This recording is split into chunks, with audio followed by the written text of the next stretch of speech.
mbabwiza ukuri njyewe ubu n'ubuhamya nahawe n'umupasiteri wagiye gusura umukristo we ngo agereyo. ubwo buhamya niwe wabumbwiye, ntabwo yabubwiye undi nawe ngo abumbwire, niwe twembi turi babiri. ngo agereyo bamuha uburozi, umukristo wamuha uburozi. ngo arangize araza, uwo munsi bari bafite amasengesho, barasenga, ni nawe wagombaga kuyobora amasengesho. barasenga, ngo bari gusenga nyine haba ibintu byatumye uburozi aburuka. araburuka, Imana irabimurutsa. n'ubu ngo bariho, murumva ko ari wari urimo mbwira amakuru. abantu benshi barimo guhabwa amasomo uburozi, abantu barimo guhabwa uburozi. nkaza gusura umushuti wanjye Nyenyeri na Aurora, nagerayo Nyenyeri akampa uburozi. hari n'abantu bajya biyahura kubera ko yabuze umuntu umukunda. muri we umutima ujya ubwira ko adakundwa, yabuze umuntu. yavutse wenda ababyeyi be batakiriho ngo bamuhe urukundo rw'ababyeyi, agakura agakura ukuntu nabi kugeza igihe abona ko nta muntu umukunda, agafata icyemezo akiyahura, agatinyuka urupfu rw'igihangango, urupfu abantu bose batinya. twese ubu nyine wakwinjira akavuga ati ariko mwese ahangaha ku murongo. Haleluya, amen. mube nk'abaruhukaho gatoya mu mirakuka kabisa, bizari bimeze neza cyane. maze gutahura imyaka mfite, nafashe icyemezo cy'uko ntazongera kujenjeka mu materaniro.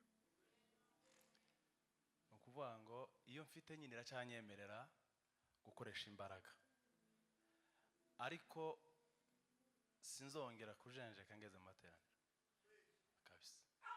Amen. kandi kubera ko njyewe ndi umusangwa, uburyo umuriro wari umeze nari nkwiye nko kureka, nuko nyine biba byateguwe. nari nkwiye nko kureka tugakomereza muri uriya muriro, tugasenga Imana ikagira ibintu ibohora. ntacyo byari kuba bitwaye. n'ikindi gihe nari kuzabwiriza, ntacyo byari kuba bitwaye. ariko ndabaha n'ubundi akantu k'aka introduction gatoya, niturangiza dukomeze dutaramira Imana. Amen. ndashimira Imana kubw'uyu mwanya mwiza udasanzwe. ubundi nsanzwe mbwiriza kandi nkabwiriza ntari kuri afishe. buriya iyo naje ahangaha imbere kuyobora worship, nta kindi mba nkora, mba mvuga amagambo pasiteri yari kuvuga abwiriza, nkayavuga mu ndirimbo. ni iyindi fomu yo kubwiriza, ariko nsanzwe mbwiriza. ariko rero kubera ko uyu munsi baba banshyize kuri afishe, abantu benshi bahita expecting ibindi bintu bitandukanye, ariko nta bitandukanye n'ibyo tuvuga mu buzima busanzwe iyo turi hano imbere y'Imana turimo duhimbaza Imana. ndumva nifuza gukoresha umwanya mutoya cyane. ndavuga amagambo menshi, ariko mfite amagambo menshi. Haleluya. ariko ndumva ndi buyavuge mu minota mike, kandi ndayavuga nitonze, kuko tumaze gusirimba twabizi ibyo. ndayavuga nitonze kugira ngo iyi message Imana yanshyize ku mutima itambuke neza.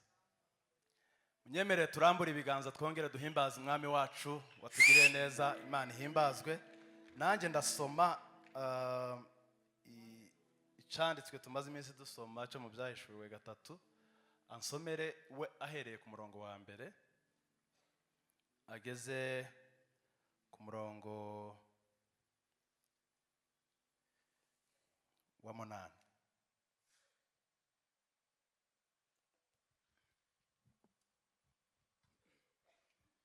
Byahishuwe 3 umurongo wa mbere.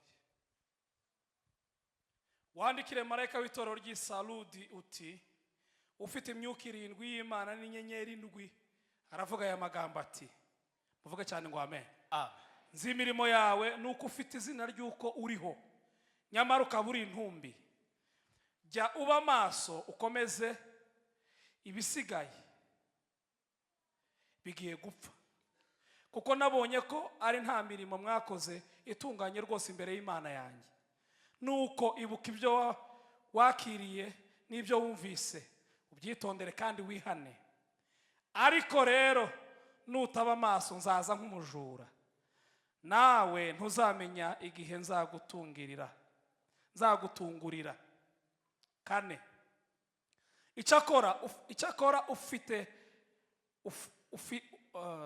icyakora ufite amazina make y'ab'Isarudi batanduje imyenda yabo, nibo bazagendana nanjye bambaye imyenda yera kuko babikwiriye. 5, unesha niwe uzambikwa imyenda yera, kandi sinzihanagura izina ryanjye na hato. Umuriro w'Imana watse. Sinzahanagura izina rye na hato mu gitabo cy'ubugingo, ahubwo nzaturira izina rye imbere ya Data n'imbere y'abamarayika be. 6, ufite ugutwi niyumve iby'umwuka abwira amatorero. 7, wandikire marayika w'itorero ry'i Filadelfiya uti, wera kandi ukuri, ufite urufunguzo rwa Dawudi, ukingura ntihagire ukinga, kandi ukinga ntihagire ukingura. Aravuga aya magambo ati, nzi imirimo yawe, ndore nshize imbere yawe urugi rukinguye, kandi ntawe ubasha kurukinga, kuko ufite imbaraga nke, nyamara ukitondera ijambo ryanjye, ntiwihakane izina ryanjye. Amen. Amen. Mureke dukomere ijambo ry'Imana amashyi. Aha, numvise rero nanjye ko ngomba gukomeza kuri iyi topic tumaze iminsi twigaho. Ndavugaho gatoya nyine nongere ku byo abandi bamaze kuvuga n'ibyo muvandimwe Jackson yavuze. Twese dukomeze twuzuzanye, ariko kubwo kugira ngo imitima yacu inezerwe kandi ifashwe. Amen. Gitangaza. Haleluya. Nakomeje ntekereza kuri iyi topic,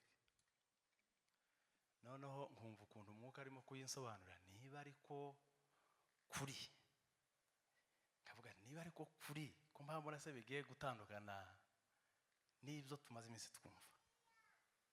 Amen. Ariko nza gusanga ntibitandukanye, birahuye. Kuva umwaka utangira twize ijambo Bishop yahishuriwe, watubwira uburyo ko Imana ishize imiryango ifungutse imbere yacu. Amen. Kandi njyewe ubwanjye naranezerewe cyane, kubera ko imiryango ifungutse yari ishyizwe imbere yanjye. Amen. Kandi ndatekereza ko namwe hatabayeho guhishana, bakubwiye ngo umuryango wari imbere yawe urafungutse, ntekereza ko namwe mwanezerewe. Kandi niyo twigishije imiryango ifungutse, habe n'amashi mukoma yonyine n'akaruru mukoma kajya kagaragaza ko munejejwe n'imiryango ifungutse. Nta n'uwababazwa n'imiryango yafungutse. Ariko numva neza ko umwuka w'Imana, maze gusoma iki gice, numva ko umwuka w'Imana mpamiriza ko imiryango itafungutse ku bantu bose. None niba tubabara, bamwe turababara, abandi tunezerwe kuko imiryango yafungutse. Amen. Umva ukuntu umwuka yansobanuriye. Ariko reka mbabaze, ko imiryango yafungutse guhera dutandukana n'uyu mwaka washize twinjira muri uyu, mwese mwarinjiye? Tiyadushizwe imbere ifunguye? Twese twarinjiye, turimo neza imbere? Twese twarahageze neza aho twifuza? Ubu ngubu nta bintu bituri ku mutima bituremerereye, nta mizigo tucikoreye, nta bidukurura bitubabaza iriya. Twese twarinjiye? Mwese mwarinjiye? Niba mutarinjira, kubera iki mutinjira? Imiryango yarafungutse. Kubera iki tutinjira? Imiryango yarafungutse. Mu by'ukuri umwuka yampishuriye ko imiryango yarafungutse, ariko ifunguka idafunguwe n'Imana. Amen. Ariko ni byiza ukuntu mutuje muba munyitegereza, ni byiza cyane. Somye iki cyanditswe nasanze Bibiliya iravuga ngo dore nshize, sibyo? Ni Imana yavugaga, dore nshize umuryango ufunguye imbere yawe. Ariko nsomye mpereye haruguru nasanze atari Imana yigeze ufungura. Nasanze atari Imana yigeze ufungura. Amen. Ku gice cya mbere haravuga inkuru y'itorero ry'Isarudi. Ryari rifite ikibazo cy'uko ryari rifite izina ryitwa ngo ririho, izina ryitwa ko iryo torero rihagaze ririho, ariko kandi ngo ari intumbi. Noneho wamanuka hepfo gato ukabona kugera kuri iri torero dusoma ahangaha dufite ino teme yacu. Iri torero Imana yashize imiryango ifunguye imbere yaryo. Usomye gatoya, usomye neza, umva ko atari Imana yigeze ifungura uyu muryango. Amen. Usomye neza usanga atari Imana yigeze ifungura uyu muryango, kuko Bibiliya iravuga ngo dore nshize umuryango ufunguye imbere yawe. Kubera iki? Kubera ko mu busanzwe iyo nkwitegereje watorero ry'i Philadelphia, iyo nkwitegereje kubona n'imbaraga nke, mbona uri umunyantege nke, ntabwo ufite imbaraga nyinshi. Ariko ngo muri izo mbaraga nke, haleluya, muri izo mbaraga nke nyine ufite, ngo ntiwigeze wihakana izina ryanjye.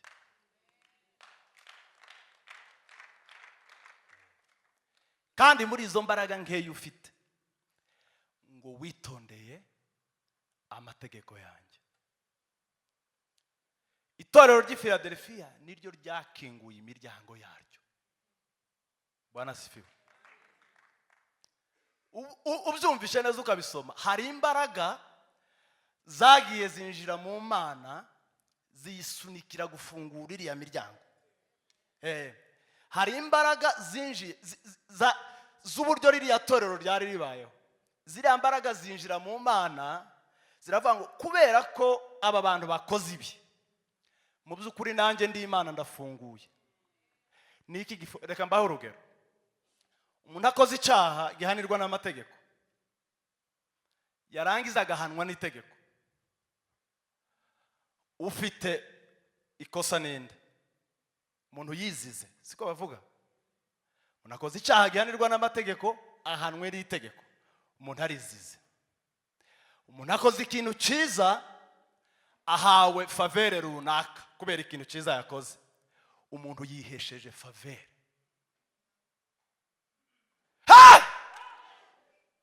Umuntu yihesheje favere. Noneho rero mbere yuko twishima cyane tukanezerwa tukavuza amashi tukavuza induru tukavuza impundu z'uko imiryango yafungutse, tujye tubanza tugaruke turebe tuvuge ngo mu by'ukuri iyi miryango yafungutse.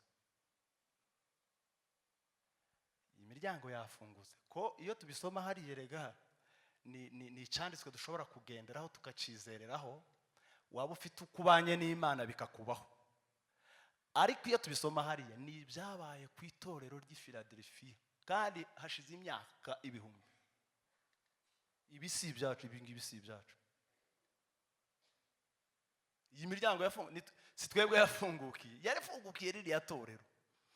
Ariko twarigenderaho tukareba uburyo ryari ribayeho, hanyuma twagera ikirenge mu cyabo, Imana igakingura imiryango yacu. Mbere yuko tunezerwa tukiterera hejuru, tujye twibaza mu by'ukuri ngo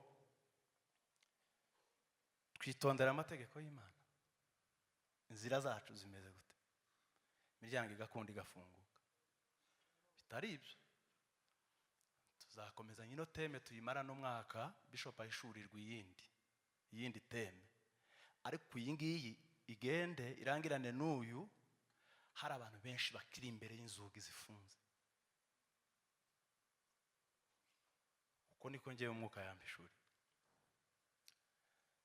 Hanyuma rero ngiye kuvuga gatoya ku rufunguzo rumwe rushobora gufungura umuryango w'umuntu rumwe gusa, ndavuga rumwe, hanyuma soze dukomeze dutarame.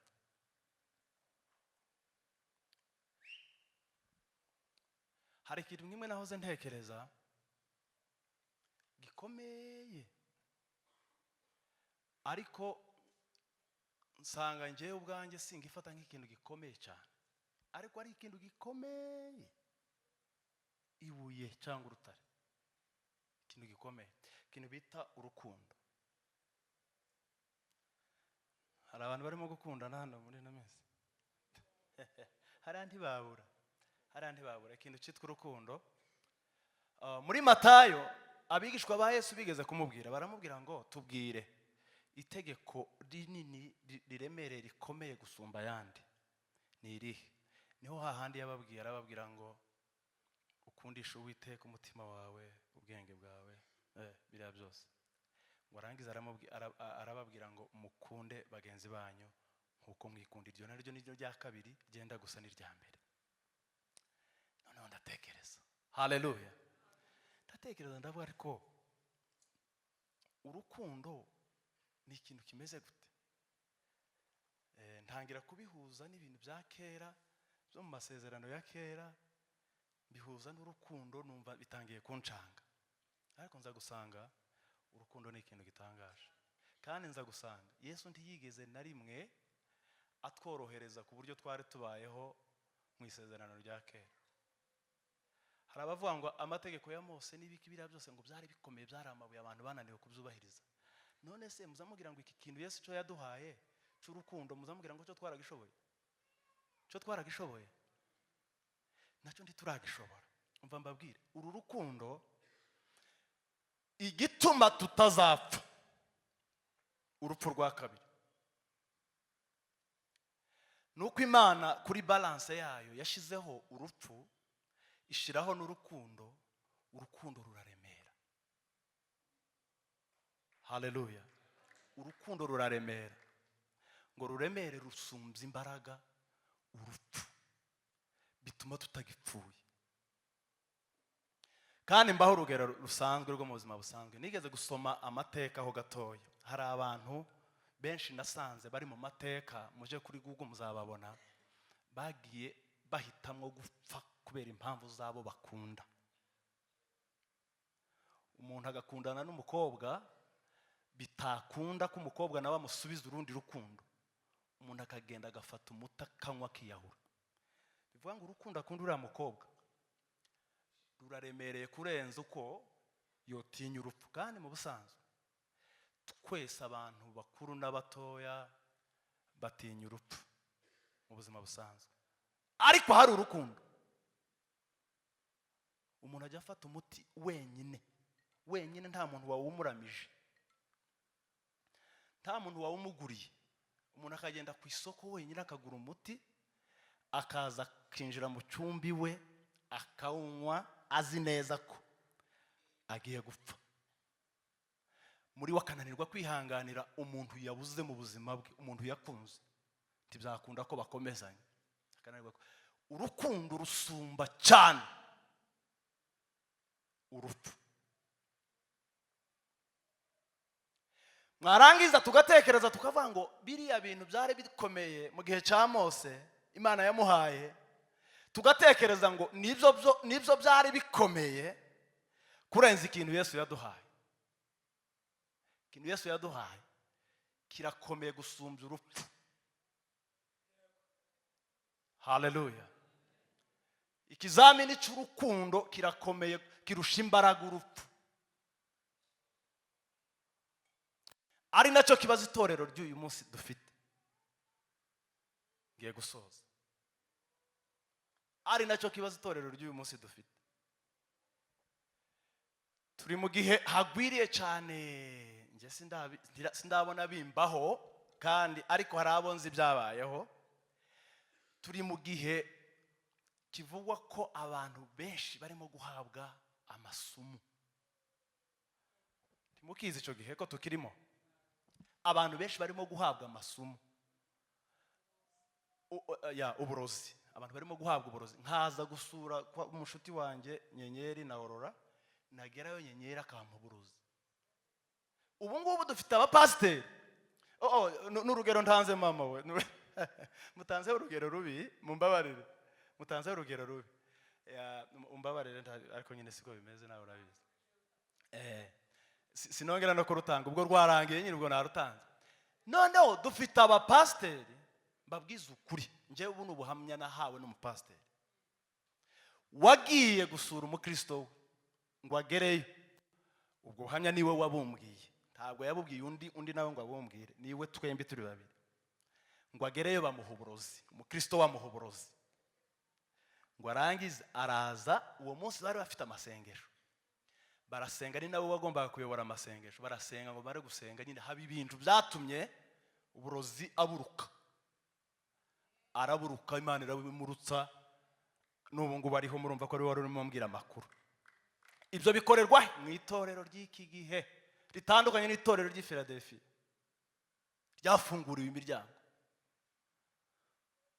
ukirirwa ubunza intuze amacupa arimo umuti uza guha umuntu, warangiza uki-expecting imiryango ifunguye imbere yawe. Twanayiririmba ahangaha, twayibwiriza, twayivuga, bishop yayihishurirwa, ukagenda uvuza induru wirukanka ngo umuryango warakingutse imbere yanjye. Bitandukanye, uriya muryango n'uw'itorero ry'i Philadelphia. Itorero ry'i Philadelphia,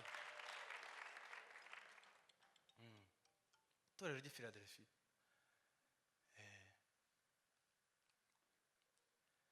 Pawulo yandikira ab'Ikorinto mu gice cya 13, ab'Ikorinto ba mbere, arababwira ngo nubwo wavuga indimi z'abantu bose zibaho muri iyi si, ukavuga n'iz'abamarayika, ukarenga ukaja no mu ijuru ukamenya izaho, ukajya uvuga indimi z'abantu n'iz'abamarayika, ariko muri wowe hatarimo ikintu cy'urukundo, umeze nk'ikintu gusa cy'umuringa bashize hari bakubita gutya, bakubita gusa kigakomeza kigasakuza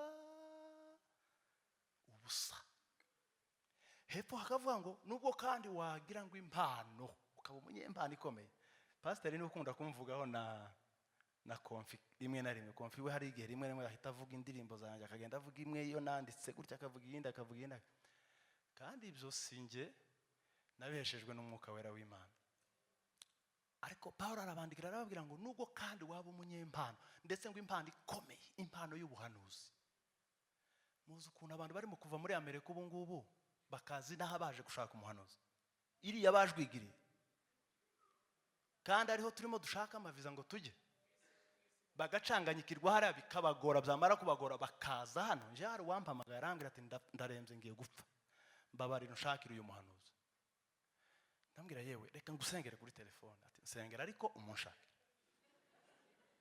Uko n'ukuri mbabwiye, ni n'umuntu dufitanye isano rwose. Yararwaye hahandi, yarwaye indwara imwe sinzi ko yari imeze nyine, akamabyuka gusa, akamagira ubwoba gusa, umwana yasohoka muza akamamukurikira ngo afite ubwoba. Ufite ubwoba umuntu mukuru ungana nkawe? Ariko ngo yaba ari kumwe n'umwana, ngo akumva aratekanye. Ubu reka dusenge kuri telefone. Senga ariko shakira uyu muntu. Aba bantu barahenze, mwoka byaramwe. Aba bantu barahenze, aba bantu barakunzwe kandi ni byiza impano. Na Bibiliya ivuga ngo uzifuza impano, ariko cyane cyane ngo wifuze iyo guhanura. Birumvikana ko na Bibiliya hari ukuntu yemeramo, Bibiliya nayo irayemeramo. Ariko kandi Pawulo aravuga ngo iyo mpano nayo nubwo waba uyifite, ariko muri wowe utagira umutima ukunda Imana, ngo urenzeho ukunda abantu, uri ubusa. Hepfo yaramanutse Pawulo aravuga ikintu cya gatatu, aravuga ngo nubwo wafata ubutunzi waruhiye, ubutunzi bwawe waruhiye. Muzarebe, hari igihe kimwe nigeze kujya nicara hano gutya, hano hejuru hariya kuri boardroom hariya, noneho nkareba hariya ku muhanda. Uzarebe iyo ari mu gitondo kare kare, abantu baba birukanka n'umwete, abajya mu kazi bakererewe, abagenda bitonze, abagenda n'amamodoka bagira, abantu baba biruka. Kandi uko biruka uko nguko nyine umunsi ukabiriraho barimo biruka. Mujya gushaka iki? Mujya gushaka iki? Imibereho, ubuzima, amafaranga. Ngo wamara kuyabona yose ukayazana yose yose ukayazana uko byakabaye ibyo waruhiye imyaka yawe yose ubutunzi bwawe bwose ufite ngo ukabuzana ukabuha abantu ukabuha abakene, ariko muri wowe nta mbuto y'Imana ikunda ugira, urubusa. Ngo wafashije abakene, amarira y'abakene y'abashonje wayahojeje, ni byiza. Ariko niba muri wewe nta mbuto ikunda Imana, atari bya bindi byo kuyikundira ibyo tuyitegerejemo, atari bya bindi byo kuyikundira ibyo tuyitegerejemo, ngo nkundire Imana kubera ko yampaye abana n'umugore mwiza, oya, atari ibyo. Gukunda Imana, wa mugabo wo muri Canada wa mpasiteri ninde wa Diaro yaravuze ngo ni Imana n'ubwo ntacyo yakoze iwawe, nubwo ntacyo yakoze iwawe bigipfapfana bikimeze nabi, ni Imana. Haleluya! Nako ngako niko yavuze. Imana igumugisha pastor, aravuga ngo ni Imana ikiza, ngo nubwo itagukijije kandi urwaye kandi uri mubabara kandi gukunda. Komeza unyunganire pastor, iragukunda, urarwaye, uranababaye cyane, ishoboye no kugukiza, ariko ntigukijije, ariko iramigumibeyo. Ubwo si rwo rukundo rero turimo tuvuga, rwa rukundo rwo kugira ngo tuyikunde kubera ko yaje ikadusanga aho tubabariye ikadukiza.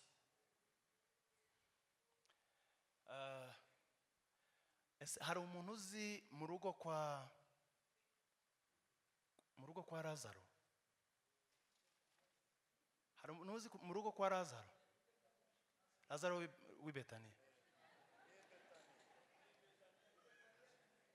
Narimbajije.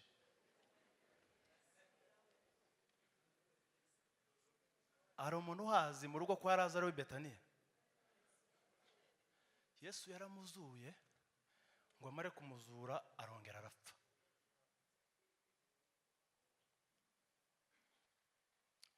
Haberega nubwo Yesu yo gusanga aho ubabariye akagira icyo akora ko bwawe akagukiza, uzayishime nk'Imana igukijije, ariko uzagukiza namara kugukiza uzahura n'ikindi kintu mu isi. Se muragira ngo hari umuririmbyi wavuze ngo ntabwo yigeze aduha isezerano ry'uko tuzaba mu isi irimo amahoro, ariko izagiye tunyuza muri iyo si idatunga amahoro, iyitunyuzemo tubone turiho, tubone turi amahoro, tubone turagenda, tubone turabyaye, tubone abana turabareze barakuze, tubone barize nk'uko abandi biga, turi mu isi itakabaye ibyemera. Icyo wakora cyose ibi ngibi ujye utambukana ukavuga papa ngo nanditse indirimbo ngiyi, hanyuma ubu nkomeye bingana gute ko nazanditse nyine, mfite iki mudafite? Mfite iki mudafite? Iyo ni impano. Iyo mpano ndamutse nyifite uko nyifite. Nejo nanditse, twasohoye indirimbo mu minsi yashize yindi sinzi, hari abayibonye, hari abantu bayibonye Zaburi. Noneho rero kubera ukundi itorero ry'ikigero rifite ikibazo, kare nabonye madamu ambwira hasi, karambwira ngo hari abantu barimo bakritika iyi ndirimbo cyane, amaze ndanezerwa. Bayikrititse byagenze gute? Ngo none se ngo Ben ngo aravuga ngo araririmba Zaburi ye, ngo arashaka kuvuga se ko ngo azokora ngo Bibiliya, ubwo ni ibintu biri hanze kuri social media, ngo azokora Bibiliya yiwe se ngo nawe ngo Zaburi yiwe ngo tuzaje tuyisoma ngo tujyamo ngo tuyiraho. Ariko nanezerewe igombe kuba yazanye imbaraga zikomeye, igombe kuba igiye gutanga umusaruro ukomeye. Hari n'abatazi ko Zaburi ari indirimbo. Hari n'abatazi ko Zaburi ari indirimbo. None se ko Dawudi yaririmbaga hagiye gushimira Imana, yabaga imukijije abanzi, yamara gutabaruka akavuga atari ku mwami wanjye we, akayihimbira indirimbo. None umunsi Imana yanzahuye ikangira uku nguku kumeze, si ukuga nari imeze mbere, nari impombanye, hano hari hitse gutya, ahandi hitse gutya, ibintu bimeze nabi. Akangirira neza, nahagarara ahangaha nakwambara ikote nk'uko namwe muyambara mukaberwa, yamara nakwibuka ibyo ngibyo nahimba indirimbo ngo Zaburi yo muri Bibiliya nitaje no muri Bibiliya iraguma mu mutima wanjye. Imana ihimbazwe ko twanavuze ko ari Zaburi yacu, ni Zaburi yacu. wumva atayifitingamo yohimba iyindi nawe bivana n'uko Imana yamugiriye. Siko bimeze? Ntabwo dukundira Imana ikintu idukoreye. Tugomba kuba muri twe dufite umutima ukunda Imana itadukijije, tukayikunda, tukaba tuzi ko ari umukiza itadukijije. Ibyo mena nimbabwiye, ndababwira ngo ikintu gitangaje ni uko abantu benshi tuzi ngo urukundo ni ikintu cyoroheje. Nasanze ahubwo Yesu yaduhaye ikintu tutanashobora, ari nawo murimo wa Mwuka Wera w'Imana. Haleluya. Ari nawo murimo wa Mwuka Wera w'Imana. Yesu yadukoreje ibuye riremereye rya Mose. Umva mbabwire ikintu Petero yanditse, ngira ngo ni mu gice cya 4 umurongo wa 8. Sinzi niba mubyibuka neza, ariko ni muri Petero wa mbere. Yaravuze ngo ndababwira ngo mukundane urukundo rwinshi. Yongeye haravuga ngo rwinshi. Ngo kubera ko ahantu urukundo ruba ngo hajya habaho gutwikirwa kw'ibyaha. Mbabwira aka kantu, sanze ahantu kibasumba barimo kumukubita kandi bamuziza icyaha yakoze, narwana ntabajije, ntigeze mbaza amakuru, nakubita umuntu nkamuhinguranya. Kubera iki? Uyu ni urukundo rwanjye.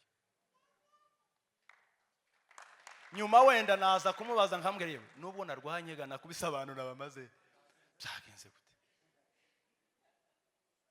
kandi yansobanurira uko ansobanuriye, kwama numva nyine ibyo nsobanuriye niko kuri, habe nubwo yondibika kankubita ikinyoma bena cyakindi kiri, mba numva nyine ko ariko niko bimeze, nkayatwikira. Kubera iki? Mufitiye urukundo, hari urukundo, ngatwikira ibintu byose, ngatwikira nubwo yokosa bingana gute, ngatwikira. Ariko nimuze murebe iri torero turimo dusimbuka umunsi kundi, tukavanga imiryango iri imbere yacu ifunguye. Turi torero rimeze gute? Aho umuntu atavugana na mugenzi we, turi mu itorero runaka tugirana ikibazo, tujya tuvugana. Kandi ikibazo bakigiraniye he? Bagiranye ikibazo mu itorero. Hari umugabo umwe yigeze kumbwira, turi Kicukiro, twatashe ubukwe bw'undi mugabo umwe mwene wacu, umwana we yari yakoze ubukwe. Noneho ngo mpagere sanga ubwo bukwe bwari bwatashwe n'abantu benshi b'abasinzi, babanywa b'inzoga cyane, nzi tumenyereye bene wacu, tumenyeranye. Noneho ngo amare umwe araza aranyegera, ni mubyara wanjye, kandi ajyanywa inzoga atazihisha, ari proud yaza, arazinywa bye akazisinda neza, arazikunda. Arambwira ati kuze, ati ngwino hano nkubwire, atereka nkubaze, ubu tuzajya ujya ubona mu ijuru tutazagira irungu? Muzagira irungu? Ndabanza ndibaza ko urigezemo, ariko warigezemo ahubwo ngo reka nkubwire, ati turebe uyu mugabo washingiye umwana, nta kindi kiduhuza, duhuzwa n'inzoga.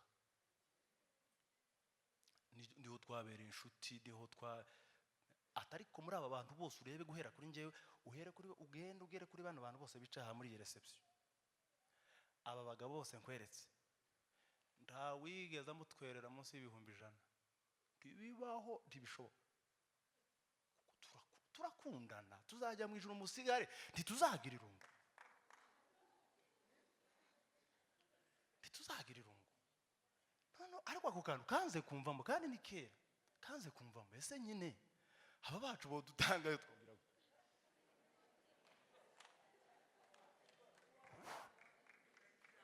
wa mwana w'ikirara wageze mu rugo, ahubwo wari ikirara n'uwasigaye, ngira ngo niwe wari mubi cyane.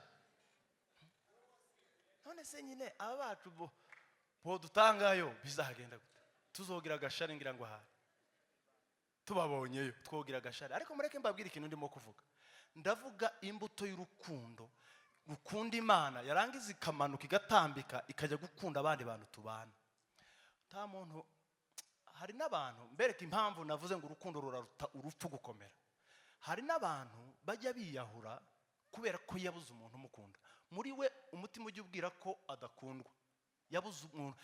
Yavutse wenda ababyeyi be batakiriho ngo bamuhe urukundo rw'ababyeyi, agakura agakura ukuntu nabi kugeza igihe abona ko nta muntu umukunda, agafata icyemezo akiyahura, agatinyuka urupfu rw'igihangango, urupfu abantu bose batinya, twese ubu nyine wakwinjira akavuga ati ariko mwese ahangaha ku murongo afite nk'akantu k'agakoresho k'abasirikare. Nuko tuba tubivuga nyine mu migani. Ahangaha biragoye, simvuga ngo nta wakwemera gupfa ku bwa Yesu, ariko kandi simpamya ko twakwemera gupfa ku bwa Yesu. Nona bakagufatira inkota bakakubwira ati vuga mwihakane tukureke, umwamamaze tugusogote, simbihamya. Ariko umuntu akabitinyuka akama agenda akaruhobera, akigurira isumu wenyine, akigurira uburozi wenyine, akabumira wenyine, nta umufashije, akaruhangara akarutinyuka kubera yabuze urukundo ruremereye kurenza urupfu. Urukundo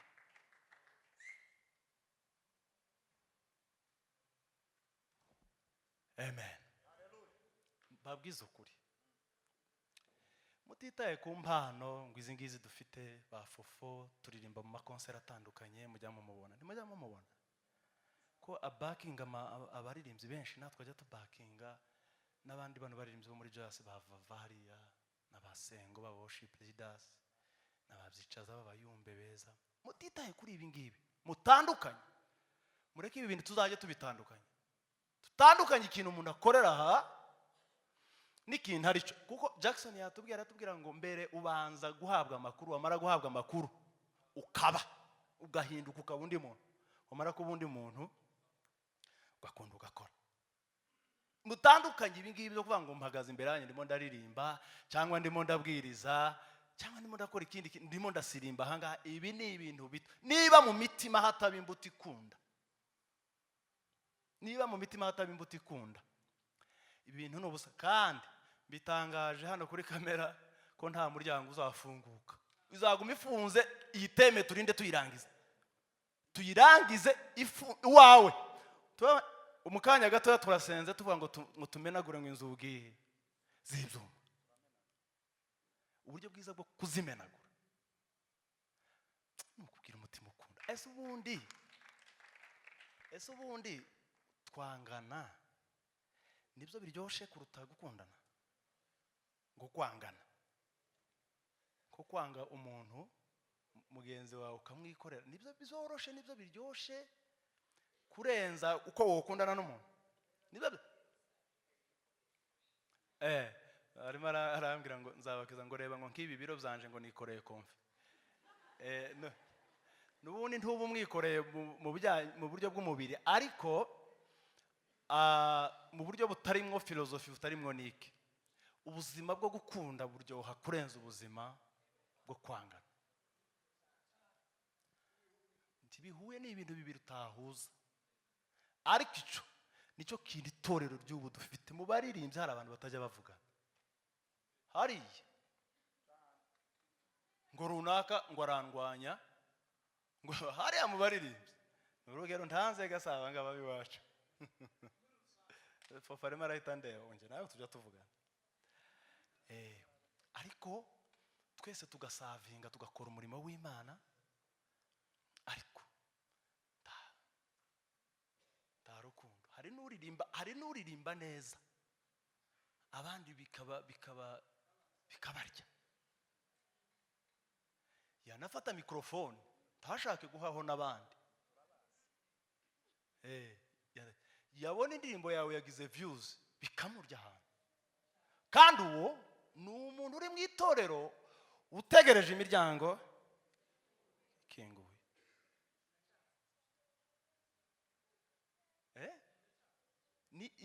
Muyo twamenaguye burya mu kanya turimo dusenga, uwo nguwo twigeze tuwumena, nta nubwo tuzawumena.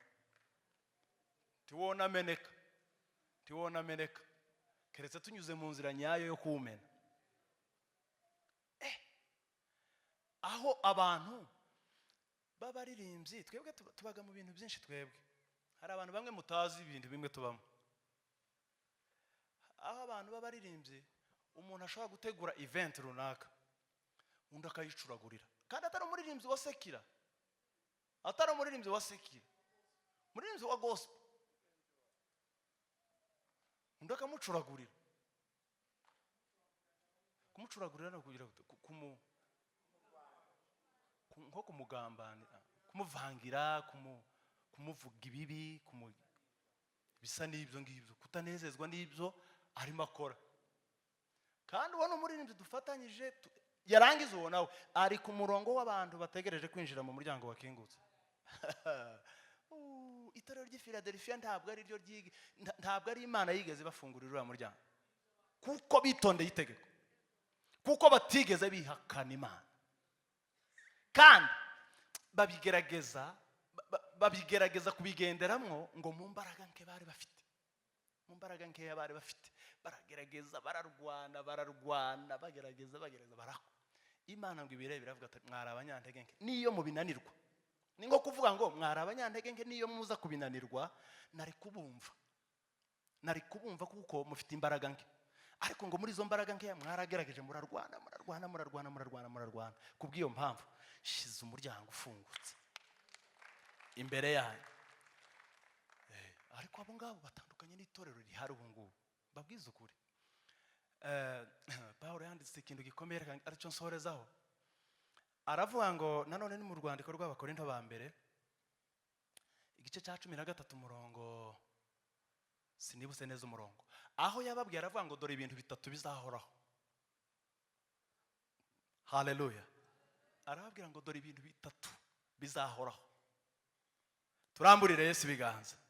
Haleluya. Aravuga ngo kwizera, ibyiringiro n'urukundo ngo bizabaho ibihe byose. Ngo arangiza aravuga ngo ariko muri ibyo byose ko ari bitatu, urukundo rurabiruta. Urukundo ruruta kwizera. Mureke mbabwira akantu gatoya ko kwizera. Bibiliya igitwereka neza ko ahatari ukwizera ntabwo umuntu azigera abona umuryango winjira mu ijuru. Kwizera konyine niko kuza gukura umuntu mu rupfu kukamwinjiza mu bugingo binyuze mu kwizera Kristo. Iyo ni Bibiliya, ijambo ry'Imana. Ariko yarangiza Bibiliya ikavuga ngo urukundo rurusa uko kwizera. Mwumva kwizera imbaraga gufite imbaraga zo gukura umuntu mu rupfu kukamuzamura kukamwinjiza mu bugingo. Ariko urukundo rukaruta kwizera. Ibyiringiro nabyo abivugaho, aravuga ngo ibyiringiro ubundi ngo ni ukwishingikiriza cyangwa gushyira confidence yacu mu cyo Imana yatuvuzeho. Iyo Imana yamvuzeho ikintu njyewe Ben nkacizera, nkacemera, nkakigenderamo, nkavuga ngo ibyo ari byo byose nubwo bimeze gutya hari ikintu Imana yamvuzeho. Ibyo ni ibyiringiro. Ibyo byiringiro nabyo Bibiliya ivuga ngo tuzabimanukana tubyinjirane mu mva, ngo impanda y'Imana nivuga ngo tubyambare tubizamukane ngo tubyinjirane mu ijuru. Ibyo byiringiro Bibiliya igahamya ko urukundo rubiruta.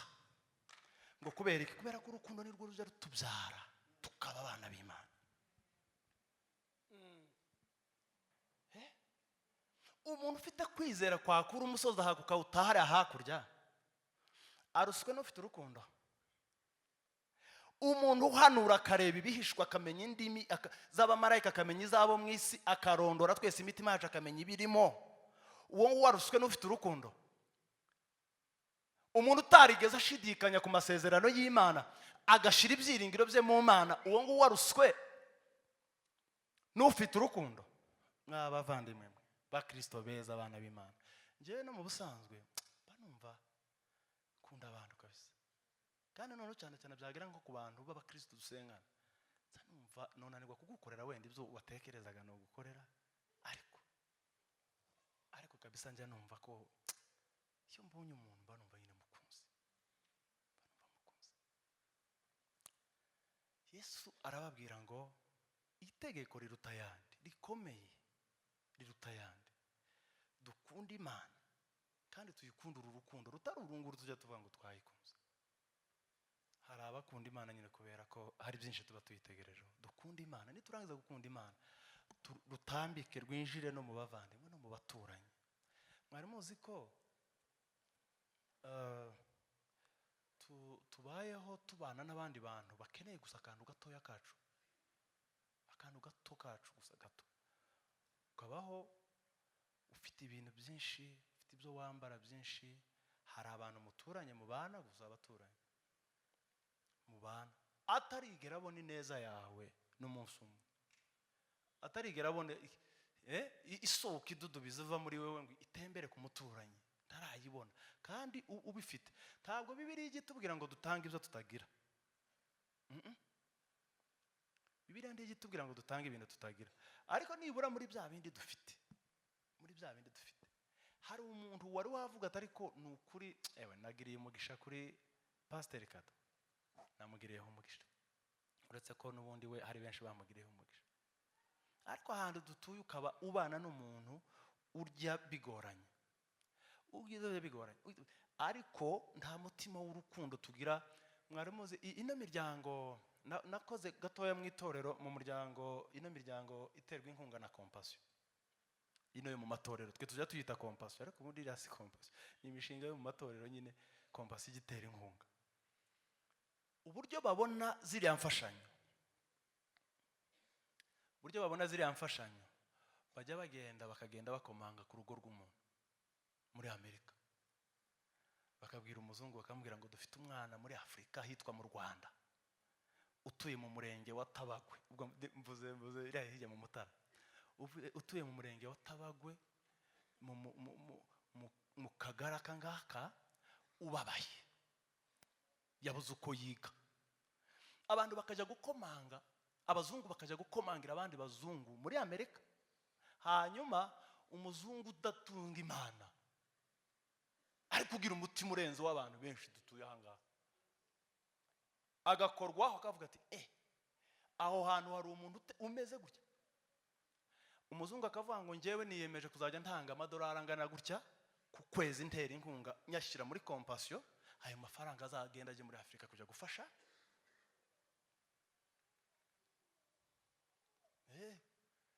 Kandi abo ngabo nyine ntabwo bose ari abakristo. Mvuze muri Compassion, ariko hariho n'iyindi miryango myinshi ifasha abantu. Abo ngabo ntabwo ari abo muri twebwe bahangaha. Nuko nyine twebwe abenshi twabuze iyi mbuto yo gukunda Imana no gukundana twebwe ubwacu, ngo twegerane dufatanye. Bibiliya ivuga ngo intumwa zabaga ziri hamwe zikundanye, zisangira ibyabo, bameze neza, ibintu byose ari sawa, bimeze neza. Ariko kubera iyi mbuto yabuze, ni ukuri umwuka yampamirije neza ko umutima udatunga urukundo uzahora uri imbere y'umuryango ufunze. Yesu atubabarire kandi atugirire neza. Amen.